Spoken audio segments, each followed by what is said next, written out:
आज वैदेही प्रेम में मैं आपके सामने एक ऐसी कहानी लेकर आया हूँ जिसे सुनकर आपको भगवान श्री राम का चरित्र का पता चलेगा। ये बात है उन दिनों की जब भगवान श्री राम लंका पर विजय प्राप्त कर लेते हैं, रावण का वध हो जाता है। ये बात पता चलती है माता मंदोदरी को।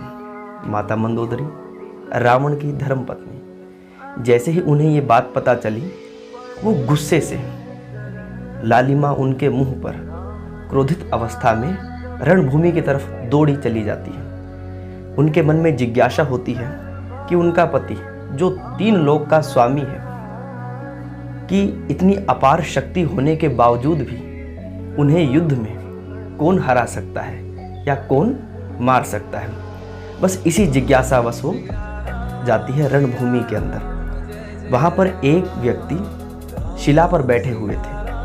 जैसे ही शिला पर बैठे व्यक्ति पर माता मंदोदरी की छाया पड़ती है, वे अचानक अकस्मात खड़े हो जाते हैं और हाथ जोड़कर प्रणाम करते हैं कि देवी आप कौन हो, इस रणभूमि में क्या कर रही हो।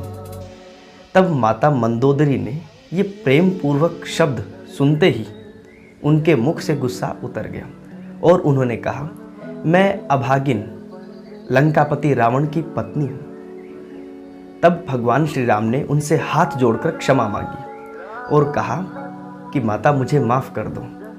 आपके पति ने नीति के विरुद्ध अनेक कार्य किए, उनका पाप का घड़ा भर चुका था, बस इसीलिए उनका वध करना संभव हो गया था। मंदोदरी ने कहा कि मुझे इस बात की कोई ग्लानि नहीं कि आपने उनका वध किया।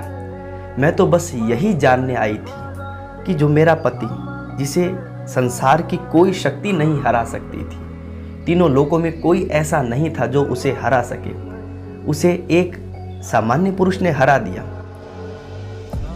कि बस मुझे एक यही उत्तर जानना था कि आप में और मेरे पति में क्या अंतर है। शक्तिशाली वो भी हैं और शक्तिशाली आप भी हैं, लेकिन आप में और उनमें बस मुझे यही अंतर नज़र आया कि मेरे पति पर स्त्री के लिए इतना बड़ा अनीति का कार्य कर दिया, जबकि आप जो एक पर स्त्री की छाया मात्र पड़ने से ही हाथ जोड़कर, शक्तिशाली होने के बावजूद हाथ जोड़कर सर झुकाकर खड़े हो गए। बस यही अंतर है मेरे पति में और आप में। मैं धन्य हुई आपसे मिलकर। ये कहकर माता मंदोदरी रणभूमि छोड़कर चली जाती है।